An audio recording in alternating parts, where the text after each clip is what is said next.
새번역 사도신경으로 신앙 고백하겠습니다.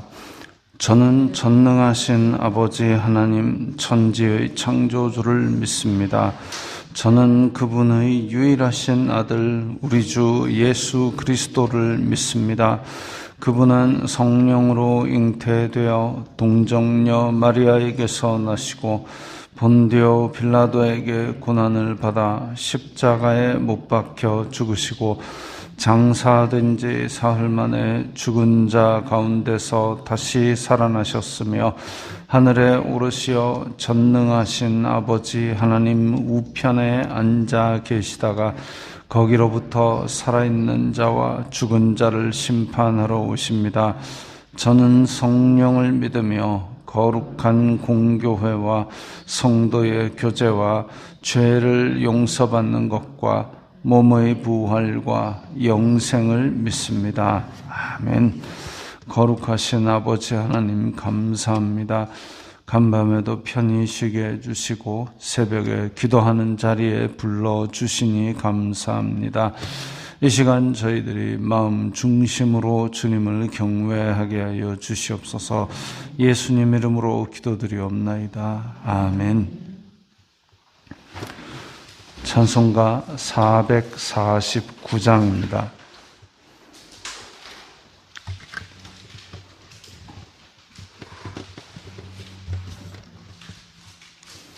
찬송가 449장입니다.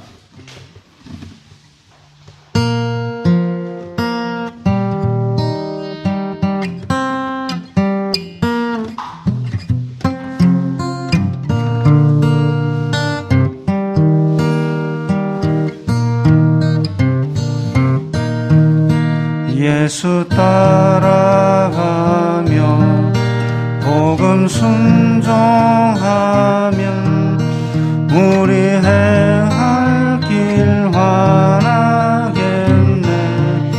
주를 의지하며 순종하는 자를 주가 늘 함께 하시리라. 의지하고 순종하는 길은 예수 안에 즐겁고 복된 길이로다. 해를 당하거나 우리 고생할 때 주가 위로해 주시겠네.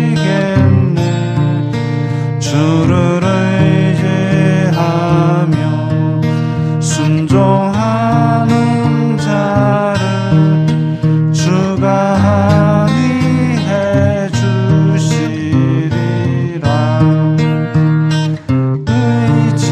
의지하고 순종하는 길은 예수 안에 즐겁고 복된 길이로다.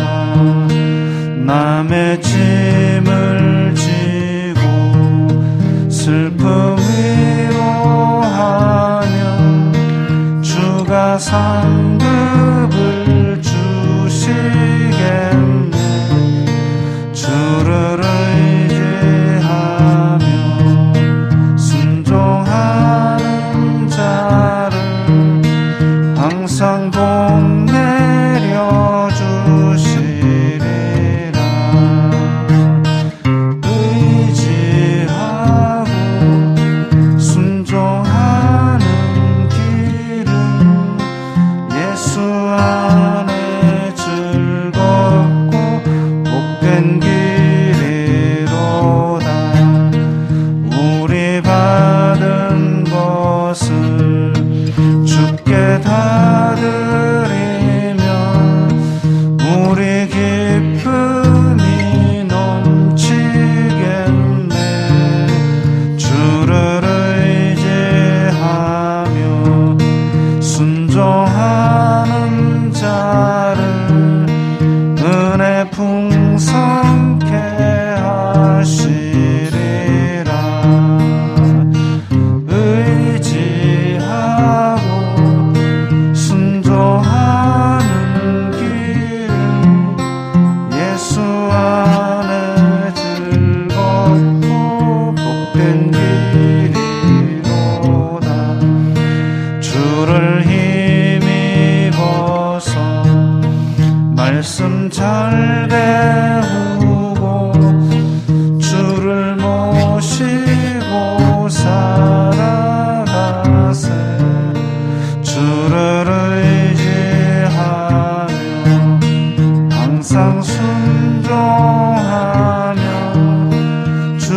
사랑해 주시리라. 의지하고 순종하는 길은 예수 안에 즐겁고 복된 길이로다.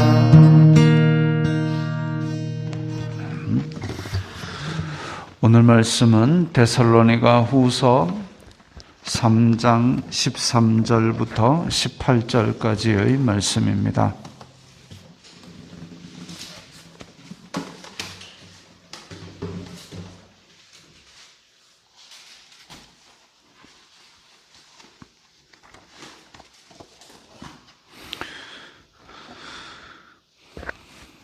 데살로니가 후서 3장 13절부터 18절까지의 말씀 함께 읽겠습니다.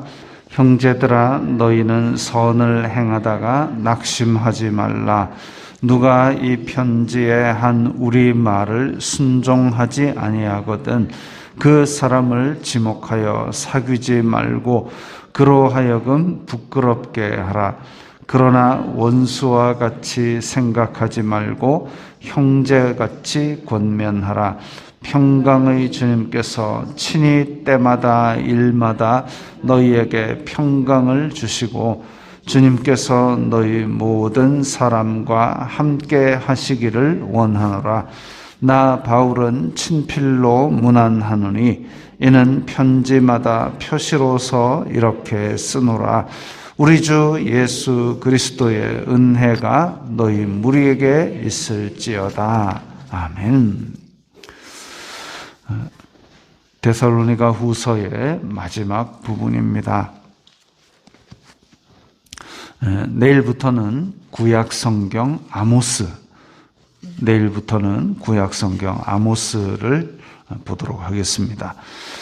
자, 데살로니가 후서 3장 이제 뒤쪽에 가면 그 초대 교회 안에 데살로니가 교회 안에서 일어났던 몇 가지 문제점들이 나오고 있습니다. 특히나 이제 데살로니가 지방에서는 유대인들보다는 이방인들이 많았고 또 데살로니가 지역이 그렇게 부자 지역이 아니었습니다.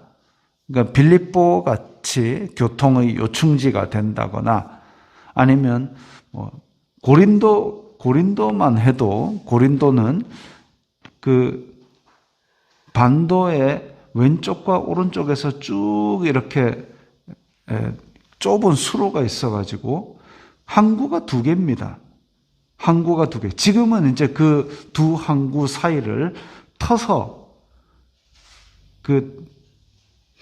아예 수로를 냈습니다. 그 두 항구 사이를 터서 수로를 내서 높이 한 90m에서 100m 되는 그 절벽 사이로 배가 지나다닙니다.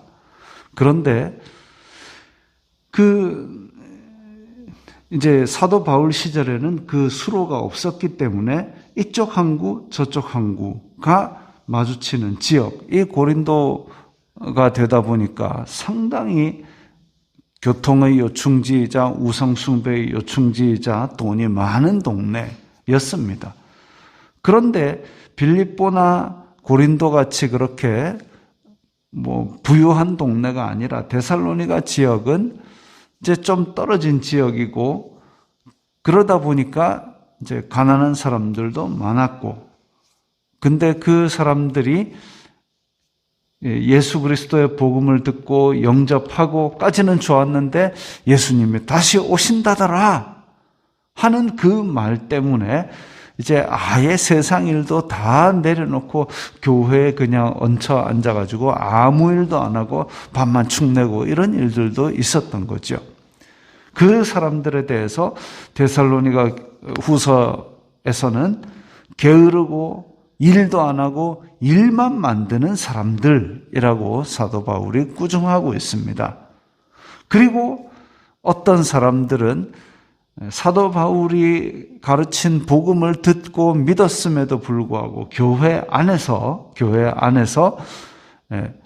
사도 바울의 가르침대로 행하지 아니하고, 즉 교회에 나와서 예수님을 믿기로 했음에도 불구하고 교회의 가르침을 따르지 않는 자, 그런 사람들도 있었습니다. 그런 사람들을 데살로니가 후서에서는 받은 전통대로 행하지 않는 자라고 앞에 나옵니다. 그래서 교회 안에 지금처럼 1000명, 10,000명 모이는 교회가 아닌데도 불구하고 그 안에서 교회 안에 얹혀가지고 짐이 되는 자가 있었고, 또 교회 안에서 교회의 가르침을 따르지 않는 사람들도 있었고, 그런 사람들이 있었는데 그런 사람들에게 복음을 따라 사는 훈련을 시키는 일을 계속 했었습니다. 그게 바로 선을 행하는 일이죠. 복음을 전하고, 그리고 전에는 복음을 모르던 사람들을 복음을 따라 살도록 훈련하는 것, 그것이 바로 13절에 나오는 너희는 선을 행하다가 입니다. 복음을 전하고 복음 따라 살도록 훈련하는 그 선을 행하다가 낙심하지 말라. 왜냐하면 사람들은 말을 잘 안 듣습니다.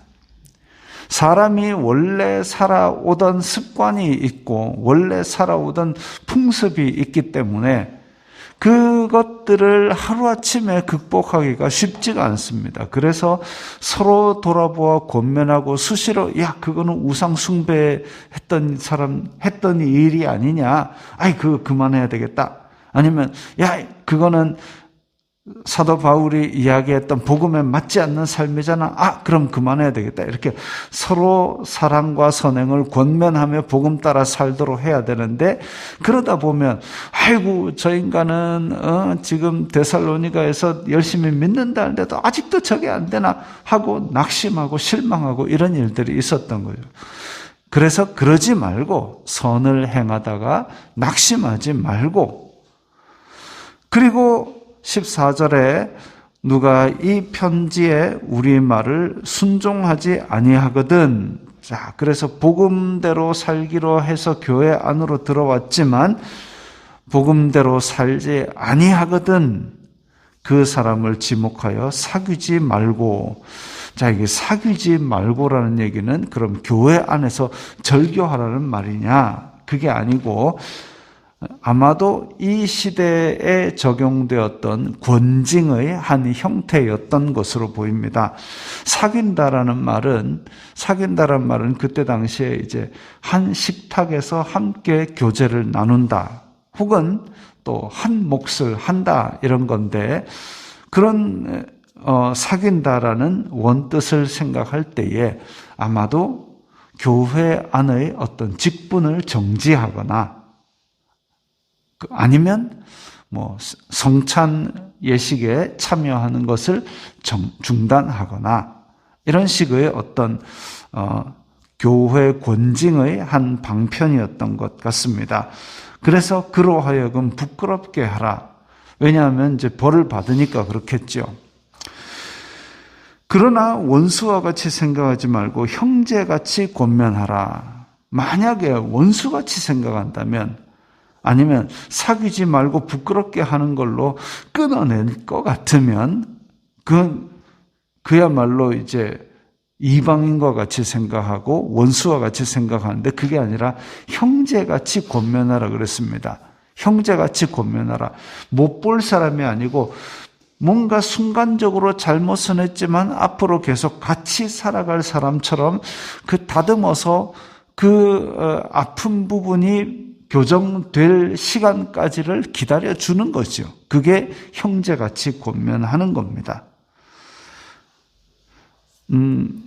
그래서 오늘 본문의 앞쪽에 보면 이런 일들, 교회 안에 게으르고 일 안 하고 일만 만드는 사람들이 있었고, 전통대로 행하지 않는 자가 있었고, 그래서 사도 바울은 데살로니가에 있을 때에 어떻게 했느냐? 무질서하게 행하지 않았고, 음식을 값없이 먹지 않았고, 그리고 주야로 일을 했다 그랬습니다. 왜냐하면 모범을 보이기 위해서, 이대로 하도록 하기 위해서. 그래서 자기의 일상생활까지도 하나하나 조심해 가면서, 왜냐하면 사도 바울이 떠난다 할지라도 사도 바울이 있을 때는 이렇게 행하더라, 그것을 남기기 위해서. 그래서 사도 바울이 그런 권리가 있는데도 불구하고 본을 보이기 위해서 그렇게 행했다 그랬습니다. 권리가 있는데도 본을 보이기 위해서 질서를 따랐고 음식은 값을 다 치렀고 거기에서도 계속 일을 했다 그랬습니다. 16절에 평강의 주님께서 친히 때마다 일마다 너희에게 평강을 주시고 너희에게 함께 하시기를 원하노라. 이제 데살로니가 후서의 끝 인사에 들어갑니다. 평강의 주님께서 평강을 주시고 함께 하시기를 원한다. 교회 안에 설령 그런 어떤 문제 있는 사람들이 있다 할지라도 일단 화평의 주님이시니, 그래서 하나님과 사람 사이를 화목하게 하시고 또 사람과 사람 간의 막힌 담을 허신 이 평강의 주님을 섬기는 교회이니까 평강의 주님께서 평강을 주시기를 원하고, 그러니까 싸움을 하라는 얘기가 아니고 그 안에 막힌 담을 헐고, 그야말로 종이나 자유인이나 이방인이나 유대인이나 남자나 여자나 이렇게 다 그 가운데 막힌 담을 얼고 하나가 되는 교회가 되도록 평강을 주시고, 그리고 모든 사람과 함께 하시기를 원한다 그랬습니다. 하나님께서 우리와 동행하시고 예수 그리스도의 영이 우리와 함께 하신다는 것은 어찌 보면 이 세상을 살아갈 때에 크리스찬들이 가지는 가장 큰 위로와 능력이 될 겁니다. 17절에 나 바울은 친필로 문안하노니, 이게 이제 사도 바울이 그때 다메섹 도상에서 자빠진 이후로 눈이 아주 힘든 그런 병을 겪은 것으로 보입니다. 그래서 사도 바울이 글자를 쓸 때는 아주 크게 썼다고 합니다. 물론 이제 이 모든 글을 다 쓰기 위해서는 좀 힘들어서 내용은 다른 사람이 구술하는 대로 받아 썼을지라도 서명이라도 자기가 이렇게 17절만이라도 바울이 자기 친필로 그렇게 큼직하게 썼던 것으로 보입니다. 그래서 친필로 문안하노니 이는 편지마다 표시로서 이렇게 쓰노라. 아마 초대교회에서도 이렇게 편지들을 또 한번 받으면 다시 이렇게 베껴 써가지고 또 근처에 있는 자기 교회, 또 이게 그때 당시에는 거점 도시들마다 돌면서 사도 바울이 복음을 전했고, 그러면 도시에 돈 벌러 나왔다가 또 자기 고향에 돌아가서 복음을 전했던 사람들이 많았을 겁니다. 그래서 사도들이 다 순교했던 그 시점에는 굉장히 작은 시골 마을까지도 복음이 다 전해졌던 기록이 있습니다. 그러니까 로마의 황제에게 보내는 보고서에 그런 내용이 기록된 것으로 그렇게 전해지고 있습니다. 그러니까 이 지역에서는 저 시골인데도 여기에서도 복음을 듣고 교회를 다니는 사람들이 있다라고 보고서를 써가지고 로마 황제에게 한 보고의 내용이 역사 자료로 남아 있습니다. 즉 바울은 주요 거점 도시를 돌면서 전했는데 그 복음이 이제 도시에 있던 사람들이 고향으로 돌아갈 때 또 가지고 가서 많은 사람들이 복음을 듣고 믿게 된 것이죠. 그래서 이런 편지들도 이렇게 기록을 다시 베껴 써서 또 그 편지들을 가지고 가고 전해 읽고 이렇게 했는데, 자, 사도 바울의 친필에는 특별한 표시들이 이렇게 있었던 것으로 보입니다. 특별히 사도 바울이 눈이 안 좋았기 때문에 아마 큰 글씨로 쓰지 않았을까 이렇게 추측하고 있습니다. 그리고 맨 마지막 인사, 우리 주 예수 그리스도의 은혜가 너희 무리에게 있을지어다. 이것은 우리 성도들 간의 인사에도 쓸 수 있는, 그리고 우리가 자녀들에게 아니면 뭐 이렇게 소그룹 할 때도 우리 주 예수님의 은혜가 있기를 바랍니다. 아니면 자녀에게도 우리 주 예수 그리스도의 은혜가 함께 하도록, 그렇게 아침에 나갈 때 축복하는 그런 말을 하는 것도 좋은 일이지요. 자, 교회는 선을 행하다가 낙심하지 말아야 됩니다. 복음대로 사는 자체가 선인데, 복음을 전하고 복음대로 살려고 하다 보면 낙심할 일들이 많이 있고 뜻대로 잘 안 됩니다. 그러나 낙심하지 말고 끝까지 포기하지 말고, 그렇게 형제에게 하듯이 끝까지 권면을 하고, 뭐 형제를 안 볼 사람 없죠.